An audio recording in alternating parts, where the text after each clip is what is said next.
What's up, D learners? It's your girl, Lady D of DTalford Training Solutions.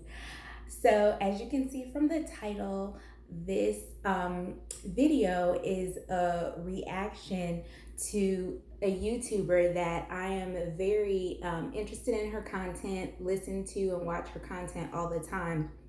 Her name is Lauren Brazee.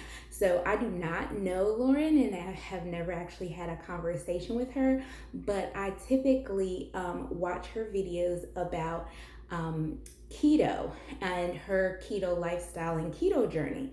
So it was just interesting. She does have a daughter with autism that she mentions every once in a while, but I've never actually watched her video about autism or anything that she says about autism unrelated to what she feeds her daughter while she's doing her keto lifestyle. So, because typically when I watch her, it's for my personal use and not necessarily for work related. But today I was watching her video, 5 signs that your baby has autism, and I found it very interesting. So I wanted to kind of give my reaction to that video. So if you have not seen that video, I am going to link it down below in the description box, because I would like for you to watch that video first before you watch this video. So take a minute, go watch that video, and then come back and we will talk about my thoughts and some things I wanted to add, especially for early childhood educators and homeschooling parents in North Carolina. So now that you've seen her video, let me talk to you a little bit about my reaction to her video. I am just so impressed with the fact that she is willing to be vulnerable and share on the internet. That is a huge platform, and there are so many parents and teachers out there that are confused and don't have knowledge about autism or signs or red flags. So Lauren, if you get a chance to watch this video, I appreciate you putting yourself out there and being vulnerable. Now you're going to see me look down a couple of times because I did take some notes so that I stay on topic. The first thing that I wanted to say is that I love the fact that she said, don't be scared of a diagnosis. I walk into situations with teachers all the time where they're saying, I think I see this sign of or this red flag, but the parents get so defensive. They start yelling, they put up a defense the minute we say something to them. Parents, teachers don't get commission from how many times they tell you your child has a delay. Not trying to be sarcastic, not trying to, be any type of way about it, but really, we don't. As an educator and someone who trains educators, I just need parents to understand that when teachers are coming to you, it's because we see a concern. We genuinely care. We are not trying to just hurry your child through a diagnosis to label your child. Everybody has their issues. Everybody has their things that they're stronger at and they're weaker at. If anything, teachers want to see even more potential in a child a lot of times than even their own parents see sometimes. So when someone is coming to you, it's not just, oh, I'm coming to you out of nowhere. It's because there's been a pattern of observation, and because of that pattern of observation, we are highly concerned about the development of your child. Now, Lauren also spoke about pushing for a diagnosis. So I, as a mom who homeschools and an educator, the way I would phrase this is push for more information. So I understand how Lauren Brazee was phrasing it, and there's nothing wrong with that. She is a mom, and in retrospect, she feels like she should have pushed for that diagnosis. I am a parent of two children with attention deficit hyperactivity disorder, ADHD. And one of my two boys that has the diagnosis looked very close and similar to having red flags for autism when he was an infant and a toddler. So as a parent and as an educator, my view isn't necessarily push for diagnosis, but push for more information. So gather the information. So you might wonder where you get that information, and I'm going to talk a little bit about that later, and then I might make some follow-up videos on how to get resources and information for different developmental concerns. So next, she talked about listening to her parent voice. Oh my gosh, this is so important. So in my experience with my son, well, I'll talk about my middle son who had his ADHD diagnosis first. I felt like something was wrong, and me and my pediatrician did not agree. And I went to my pediatrician first, which is what I always encourage parents to do. Always, always, always go to your pediatrician or your medical home nurse practitioner, whoever it is, first. If they don't listen to you, then you have the right as a parent to divorce your pediatrician and find a new one. Now, I'm not going to encourage people to be out here just divorcing pediatricians, but you need a pediatrician who is going to listen to you and listen to your concerns. I understand that sometimes us as parents, we overreact, but a lot of times that parent voice is inside of us telling us there is something wrong, there is something not right. I'm looking at my child, I'm looking at these other kids, and there is something that's not measuring up. And of course, everybody's different in their own special way, but as a parent, we know, we feel it, we get that feeling that something isn't right. Stay with your parent voice. I love how she talks about being your child's advocate.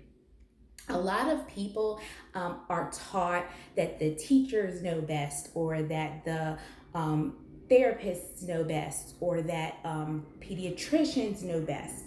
So I always encourage teachers to treat parents like they are the experts on their child, and that we should work as educators with parents.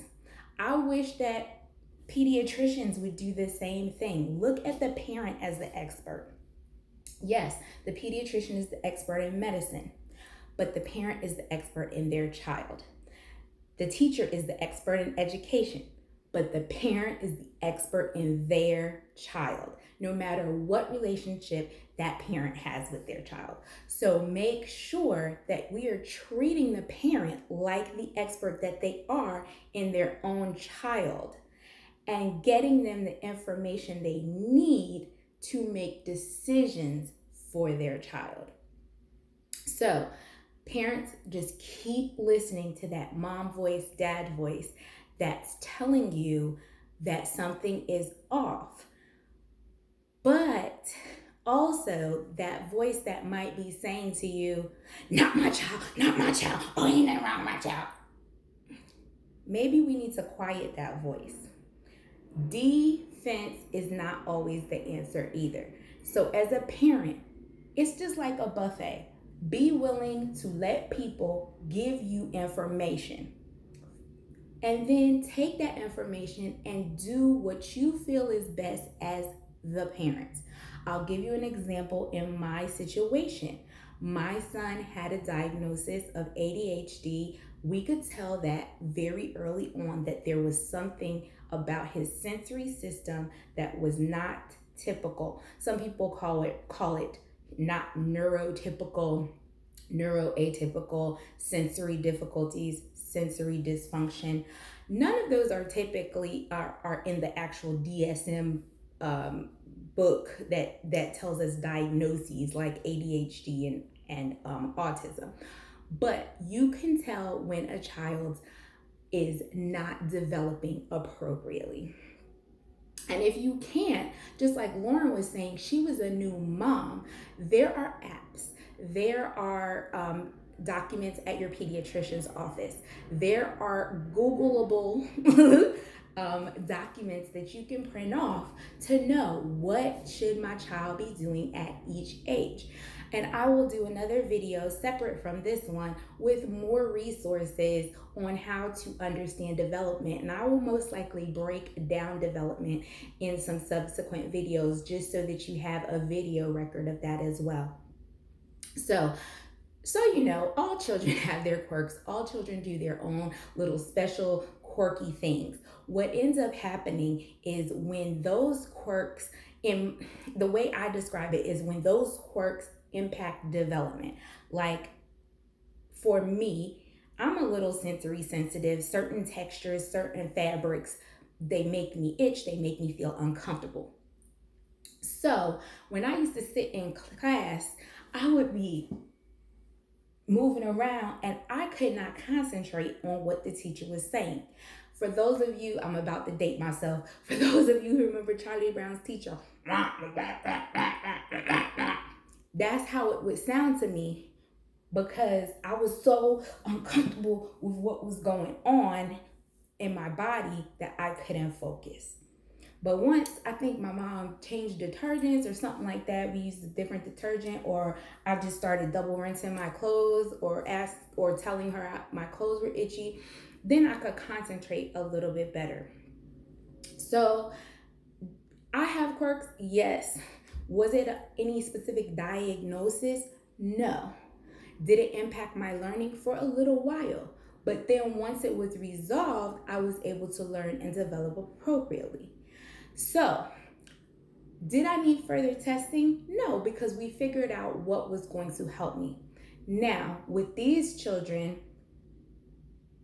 figuring out what is wrong, what is causing that impact in their development, why aren't they walking, why aren't they talking, why aren't they doing these things? Yes, these could be red flags for autism, but I just call them red flags for developmental delay. We know that this child, there are things impacting this child. They're not developing appropriately. It may be autism, it may not. It may be sensory difficulties, it may not. It may be ADHD, it may not. It may be anxiety disorder, it may not. It's a whole host of learning situations that it could be.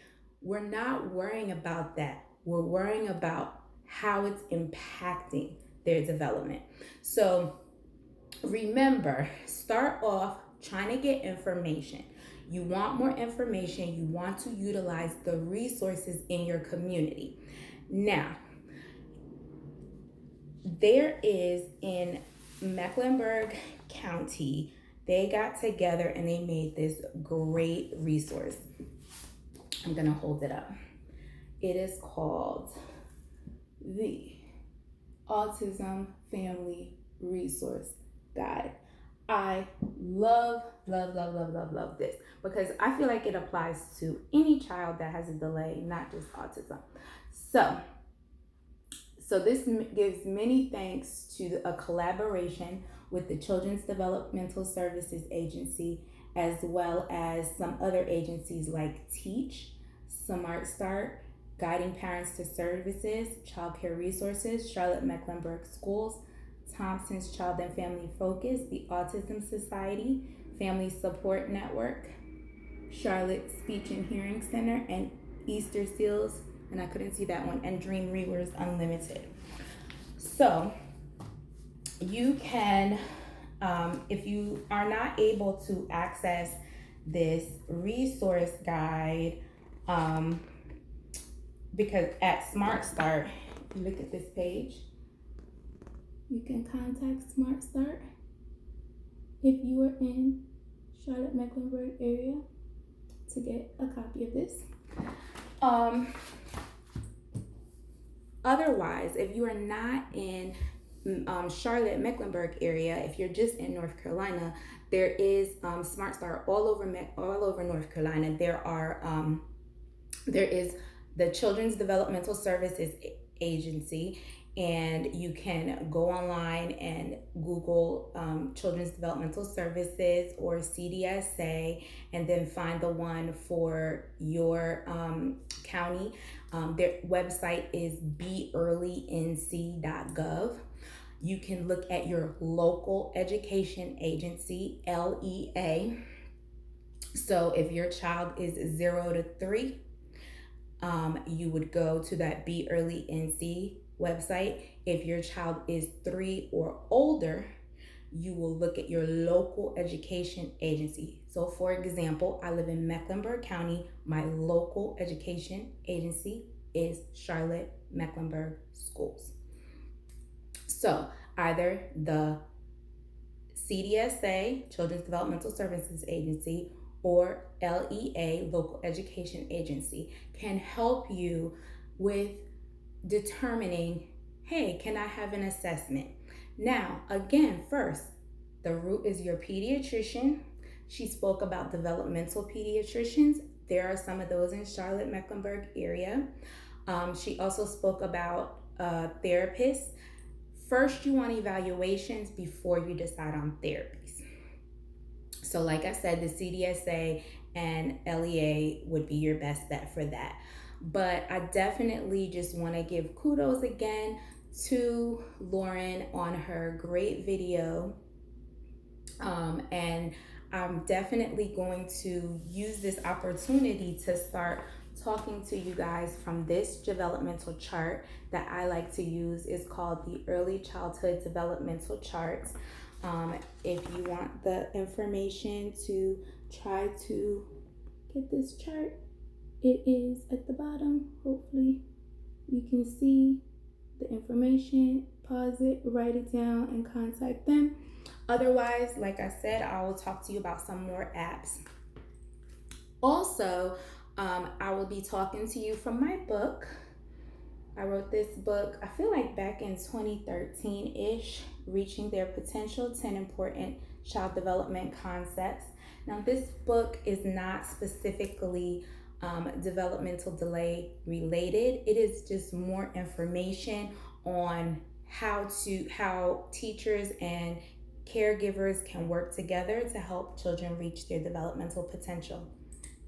So again, Lauren Brazee, I don't know you, but you did an awesome job giving a parent's perspective on your video, the 5 Signs of Autism. This is my reaction to your video and just extra information to share with people, especially those in the state of North Carolina. And again, if you live outside the state of North Carolina, every state has an early intervention branch for 0 to 3-year-olds. And once your child turns 3, the local education, LEA, local education agency, can do developmental testing. So just remember, train up a child in the way they should go. And when they are old, they will not depart from it. You are the most important person in a child's life, and you are instrumental in helping them reach their potential. Thank you so much. I hope you have a blessed and wonderful day.